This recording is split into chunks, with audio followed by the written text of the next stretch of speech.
Sit down, boy. Put your phone away tonight. We aren't looking at the news.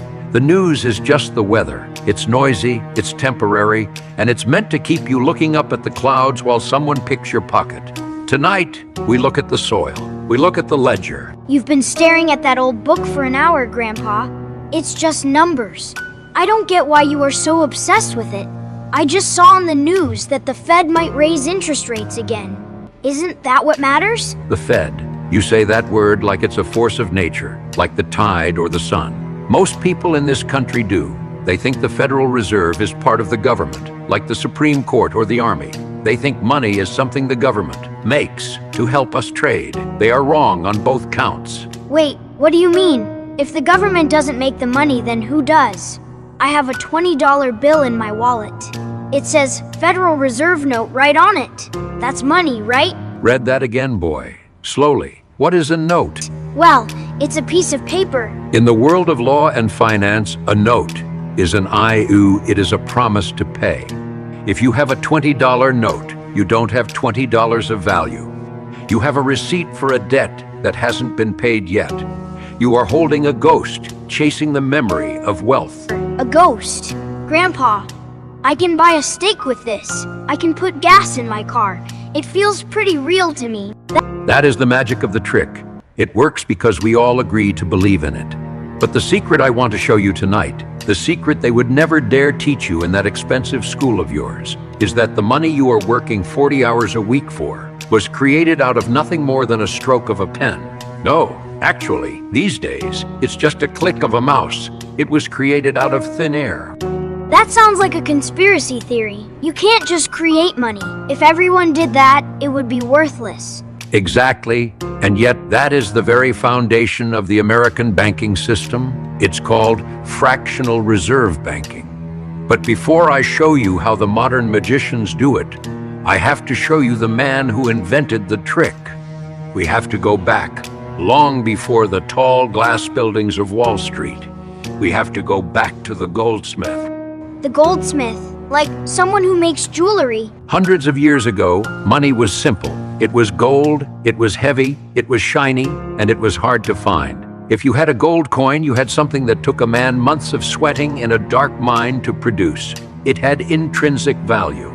But gold is heavy. It's dangerous to carry around. If you're a merchant traveling from town to town, carrying a bag of gold is like putting a target on your back for every thief on the road.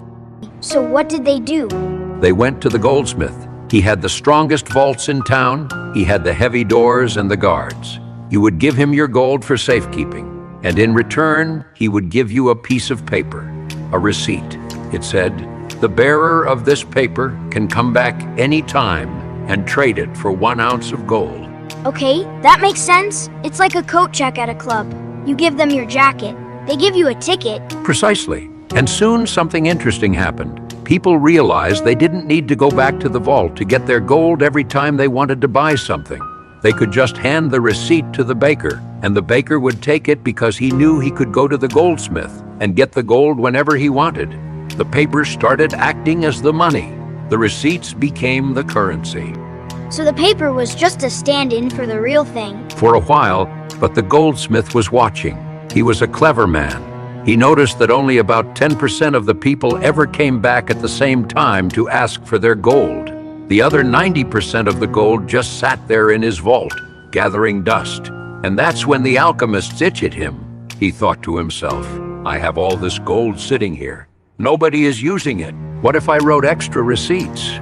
What if I lent out paper receipts to people who didn't have any gold and charged them interest?"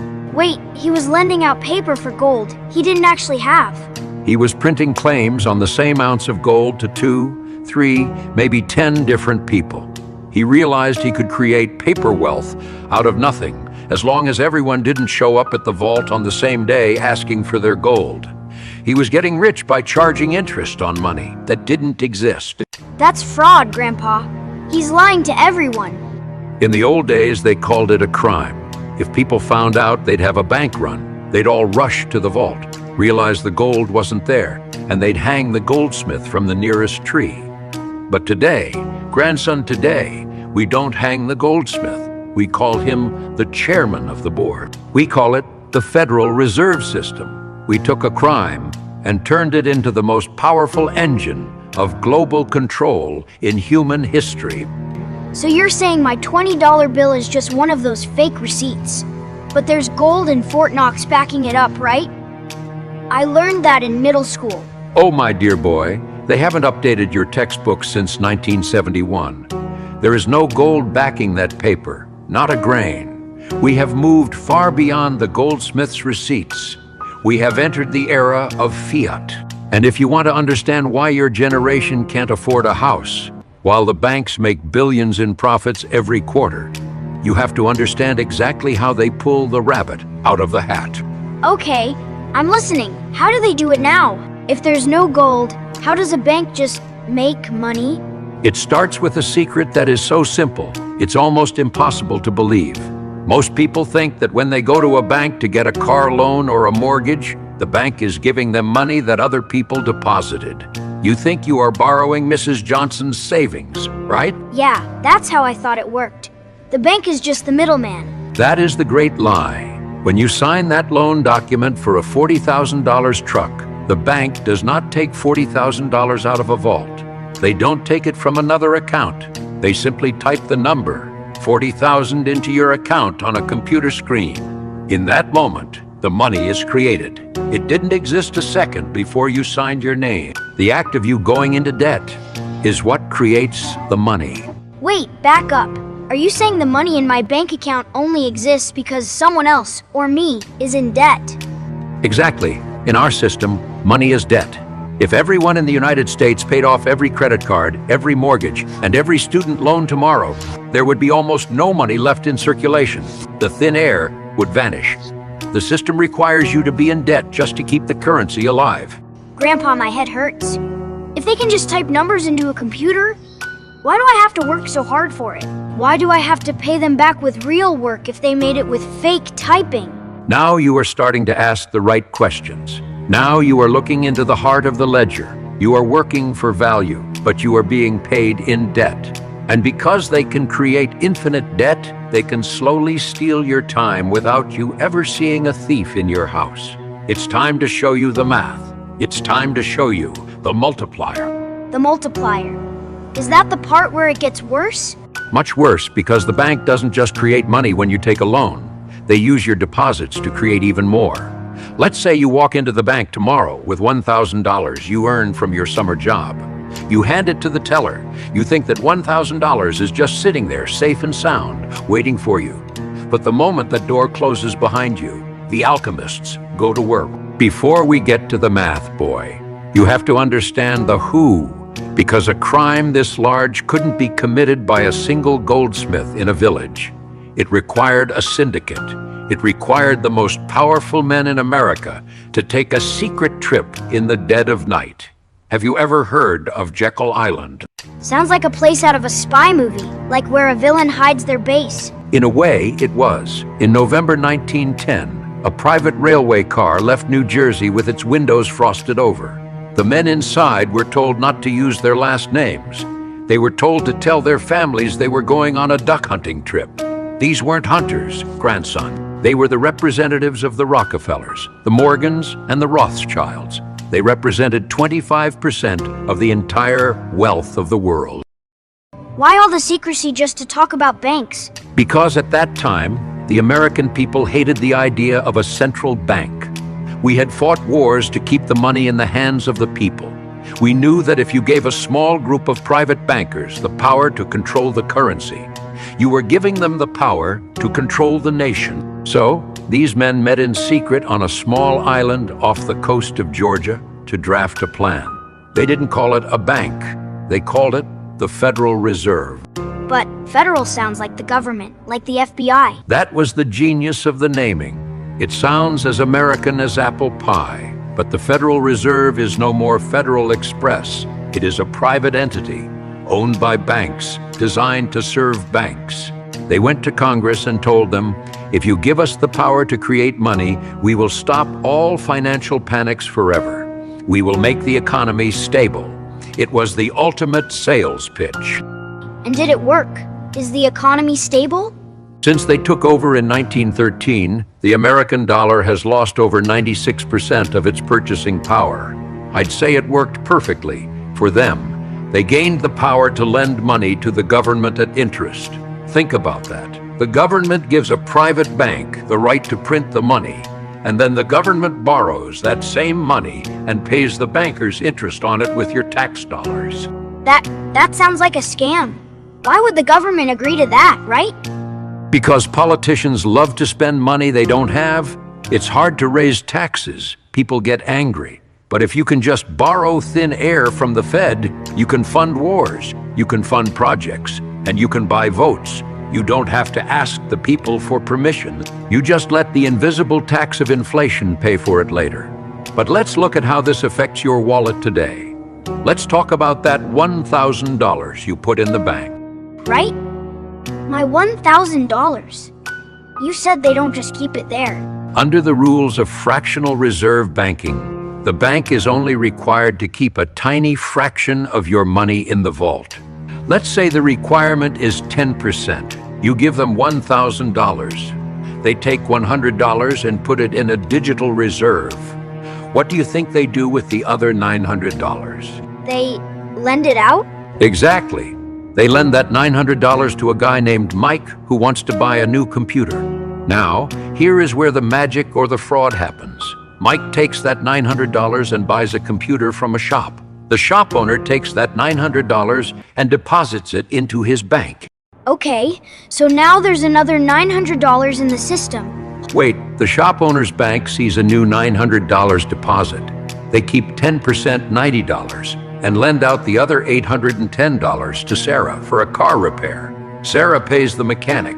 The mechanic deposits the $810 into his bank. That bank keeps 10% and lends out $729. This cycle repeats over and over again. Hold on, Grandpa. My original $1,000 is still in my account, right? I can see it on my app.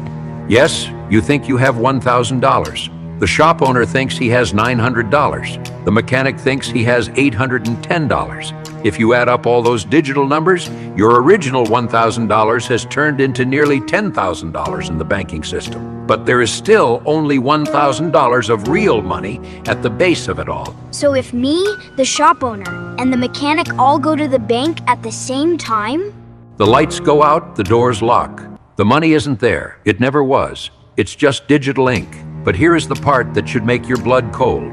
The bank is charging interest on all those loans.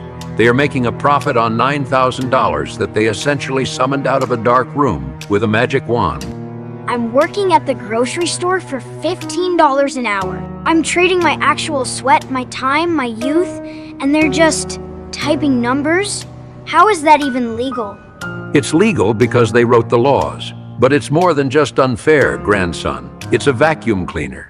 See, when the banks create all this thin air money and pump it into the world, what happens to the price of everything? What happens when there are 10 times more dollars chasing the same number of houses and cars? Prices go up, inflation. Exactly. They create the money, which makes your savings worth less. Then they lend you that same created money and make you pay them back with interest, which you have to earn by working even harder. They are stealing your time from both ends. They dilute the value of what you have, and they tax the effort of what you do. So the bank isn't just a place to store money. It's a machine that eats time. A chronivore, a time eater. Every time the Fed prints $1 billion, they aren't creating wealth. They are just spreading the existing wealth thinner. If I have a pizza with 8 slices and I invite 8 more people, I don't get more pizza. I just have to cut the slices in half. The bankers are the ones who get the first biggest slices while they are still hot. By the time the money reaches you, the slices are paper thin and cold. Is this why my dad says his salary hasn't changed, but his groceries cost twice as much? Your father is a victim of the Cantillon effect. The people closest to the money printer, the big banks and the government, get to spend the new money before prices go up. By the time that money trickles down to your dad's paycheck, the prices have already risen to meet the new supply. He is always one step behind. He is running on a treadmill where the speed is controlled by a man in a suit in Washington. Grandpa, this is depressing. If the whole system is a trap, what are we supposed to do? We have to use banks. I can't keep my money in a mattress. It'll just rot from inflation anyway. That is the fear they want you to feel. They want you to think there is no exit. But the ledger has two sides. Boy, there is the side of the serf who trades his time for paper, and there is the side of the sovereign who understands that if the money is fake, you must own things that are real. Real things like gold, like the Goldsmith had. Gold is one, but it's deeper than that. It's about understanding the difference between an asset and a currency. A currency is a tool for the masters. An asset is a tool for the free. Before we finish tonight, I'm going to show you how to stop being the yield for the bank and how to start building a wall that their thin air cannot knock down. Teach me, Grandpa. I don't want to be a slice of someone else's pizza. Good. Then let's look at the next page. Let's talk about the great theft of the American home and how the banks used thin air to turn the American dream into a debt trap that lasts 30 years. Look at that clock on the wall. Boy, what do you hear? Just the ticking. It's kind of annoying when the room is this quiet. That's the sound of the debt clock. In this country, every second that passes, the interest on the national debt grows by thousands of dollars. But here is the secret. That debt isn't something the government owes to the people. It's something the people owe to the bankers for the privilege of using their thin air paper. Every dollar in your pocket was loaned into existence. If there was no debt, there would be no dollars. Wait, so if the US government actually paid off the national debt, the money would just disappear? Exactly. The system isn't designed to be paid off. It's designed to keep you and the country in a state of permanent interest. Think about a house. Your dad bought that house for $300,000 back in the day. He took out a 30-year mortgage. Do you know how much he'll actually pay the bank by the time he's finished? I don't know. Maybe $350,000. Try closer to $600,000. He'll pay for the house once, and then he'll pay the bank the price of a second house, just for the service of them, typing numbers into a computer 30 years ago. The bank didn't build the house. They didn't lay the bricks. They didn't sweat in the sun. They just gave him a note created from nothing. And in return, they took 30 years of your father's life force. 30 years. That's half a lifetime. He spent half his career just paying for the thin air part. That is the invisible straw. Most people look for a thief in a mask, but the real thief is a decimal point.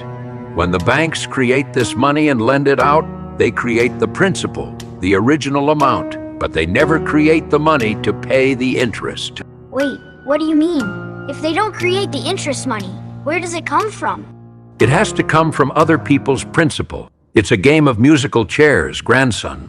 The banks create $100 and demand $110 back. But there is only $100 in the whole world. The only way for you to get that extra $10 to pay your interest is to take it from someone else's $100. This is why our society is so competitive, so stressed. We are all fighting for interest money. That doesn't exist. So it is literally a trap. It is designed so that someone has to fail. Now you see the cruelty of the machine. It's a mathematical certainty. For every success in this debt system, there is a trail of failures behind it. And while we fight each other for the scraps, the alchemists at the top just keep spinning the wheel and collecting the interest on every single turn. They don't care who wins the game, as long as the game never ends. This is why everything feels so fast now, isn't it? Everyone is working 2 jobs, stressed about bills. Even though technology was supposed to make our lives easier, we're just running faster to stay in the same place. You're running to feed the chronivore. Every year, the dollar buys less, so you have to work more hours just to maintain the same standard of living. In 1950, one man working a blue-collar job could own a home, 2 cars, and support a family of 5. Today, a husband and wife both working professional jobs struggle to pay rent in a city. Did we get less productive? We are more productive than ever. but the straw has gotten wider. The invisible tax, inflation. Think of it like this. If I gave you a bucket of water and told you to carry it across a desert, but I poked a tiny hole in the bottom, you'd have to run as fast as you could to get to the other side before the bucket was empty. That is your savings account. The hole is the thin air money printing. If you walk, you lose everything. If you stop, you die. They have turned the entire American middle class into desert runners, too tired to look up and see who poked the hole. I feel like I've been lied to my whole life. They teach us to save money, to be frugal, but they don't tell us the bucket has a hole in it. Why didn't Dad tell me this? Because your father was taught by people who were taught by the Goldsmiths. The system depends on your ignorance. If people understood how the banking system worked, there would be a revolution before tomorrow morning. But they keep you distracted with politics, with entertainment, with the weather. They keep you arguing about who is in the White House, so you don't notice who is in the vault. So, is there any way out? Or are we just stuck in the desert until the bucket is empty? The only way out is to stop carrying water. You have to start carrying gold or land or things that the thin air magicians cannot summon with a click of a mouse.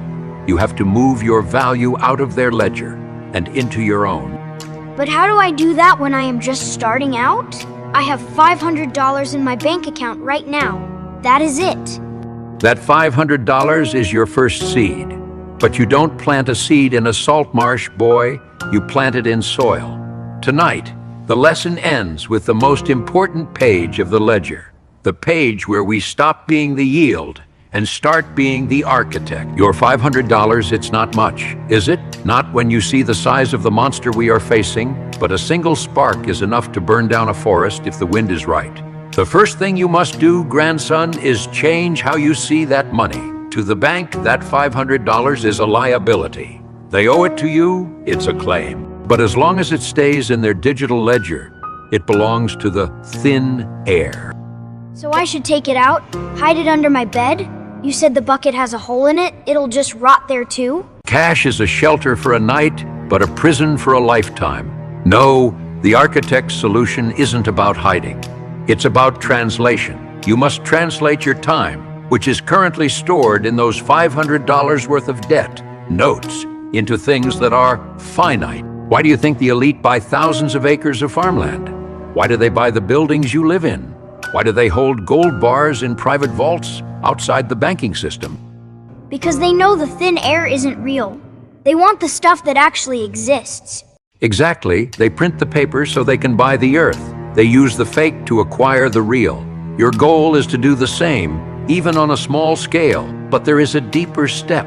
The banks own you because they own your future labor through debt. The moment you take a credit card for a pair of shoes you don't need, or a car loan that eats 30% of your paycheck, you have sold your future self into slavery.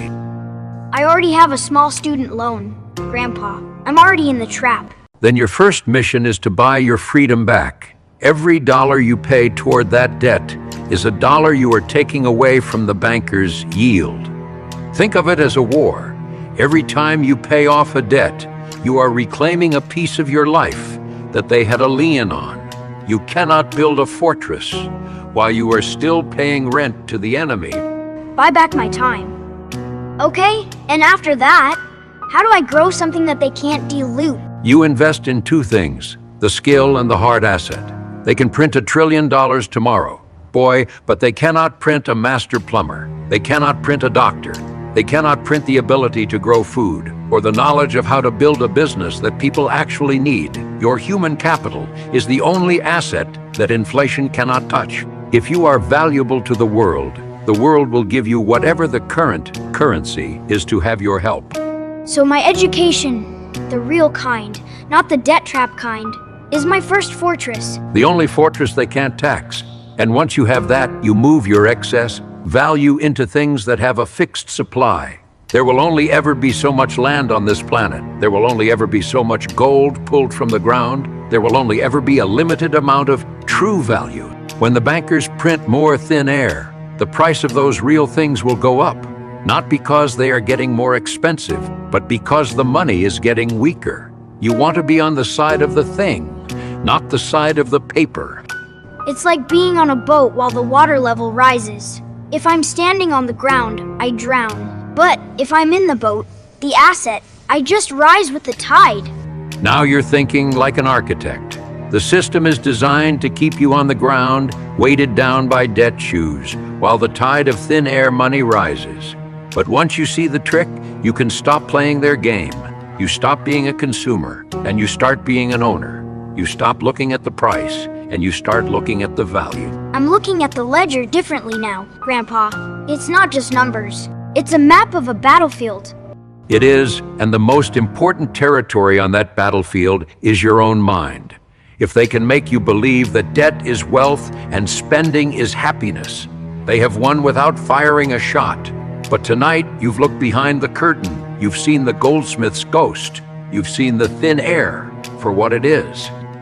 I don't think I can ever look at a bank the same way again. It feels like I've been woken up from a dream. It's a long road to being sovereign, boy. The world will try to lure you back to the treadmill every single day. They'll offer you a low-interest loan for a shiny toy. They'll tell you that a little debt is good for your credit score.